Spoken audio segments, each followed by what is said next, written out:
halkan waa abwaan barkad jibriil xasan oo ergaaba oo intii sireeday silsiladan ku tuuranaya la yiraahdo liinta xoorka leh waxaan ka bilaabaya xalayta markan xisaabtanka xoolaha xidhay xabiibullahna ku saleeyay xamdigana dhameeyay xariga abwaanayntina war cusub noqday bar xafiiskayga hoosta ka qofshay baqdin xaaskayga waxaan meel kar weeyay maxkamadaha ku socotid ma xabsiba dambeeyay weydiisay xukuumad xorriyatul qowlka xaasida oo liinta suuqa taala qooshta xamaalatul xarabna taageerta xirsigaabna baadhis gelisa reer barigana kii ximaarka ahaa jiif ku sheegta xamaalkina tiri waa badhasaab xaashina gurmad ka sugisa xaalkeenu waa kaa rabbiyow saaxliyo marodjooxi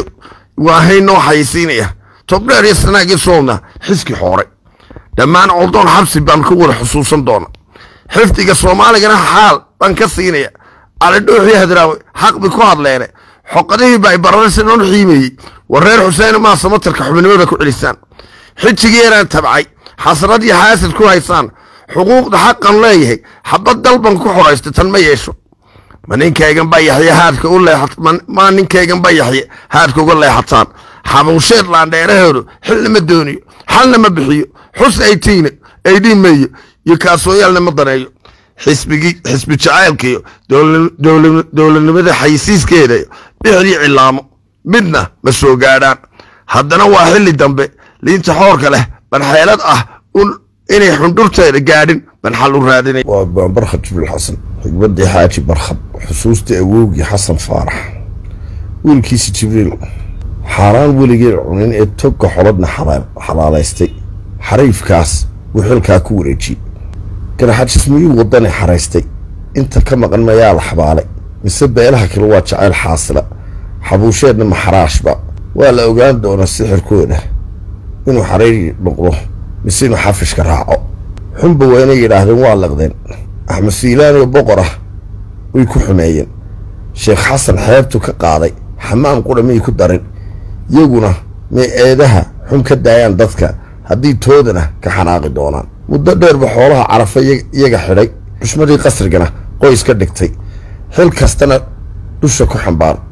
xaqdaro kastana abuuray xadaaradii iyo ilbaxnimadii horena khasaarey nuux ismaaciil la qariyey xarfada suugaanta waa xarabeynta carabkayga waa ogteen xirfad kastana waan ku hana qaada guushahana sida yar aan ku gaadho waa haddaa xuska rabbi ku daro alxaliim araxiim haddana waa aragtaan xamartaa ka socota axmaq kastana xisaabuma ka dambeeya amxaartii sidii ka yeeleen tigreyga waa aragtaan axmed aabiya wuu ka baqday ku tilmaama xalay ban yaabay maantana waan xumadooday milixii cayshkii dadkiisku ahaa xilliganan joogno waa xuutiyiinii khaliijkii ee gintaalo eeraan iyo maraykan xeerkii bini'aadamada kaga baxay xagga kale markan ku noqdo wuxuu yarkii urusiga yidhi isu duwanahay xashiishada beeristeeda waa u xiisay xiisadihii iskuulkii aqoon-la-aantu xusuustay xigmadda aflagaadhada baxilkaygaas ku haysanaya waa yaandarada xabeeb xoogaan yeeshay sidan ergadaydii xeerka islaamka iyo dhaqanka la ii ixtiraami waayey axkaamta garsoorkuna waa xaafidin si xoog oo loogu hanjaba baadalka xal u raadiya xagga kale markan ku noqdo xayawaankii duurjoogta ahayd bahaa jiray xulafayntii dirtana xabad maanta maka noola xawaaraadka lagu gaadho heerkaas waa mucjisa xaddiga aqoon la-aantaasba halkaana dhigtay ee tidhi suxuufiinba cilmi baadhis wadda xillimay noqotay cimaamada faysal xilkusime lasweydiin xillimay noqotay aqoon la-aantu muxtaram aflagaado ma noqoto xataa hadday haween ku xadhaaftid liinta xoorka leh taas ma ku arki doontid wabilaahi towfiiq